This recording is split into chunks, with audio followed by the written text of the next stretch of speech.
Isa sa mga tanong na nakukuha namin ay anong ginagawa namin sa mga pagkain na hindi nabenta sa araw na yon. At dahil freshly baked kami ay tinatapon na lang namin ito. Pero dito sa Muyu ay meron kaming kakaibang proseso. Una sa lahat ay binavacuum namin ulit yung mga cream na nilagay namin para hindi naman masayang at magamit pa to tomorrow.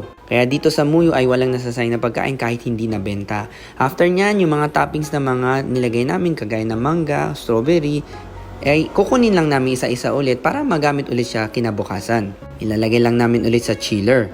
At dahil nga freshly baked kami everyday ay ginagawa namin ulit to kaysa itapon ay pwede naman kunin ulit. So kagaya naman ito, meron tayong grapes at meron tayong mga Oreo.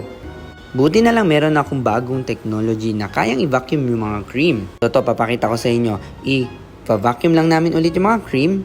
At kita nyo, sa sobrang ganda ng technology na to ay wala talagang maiiwan.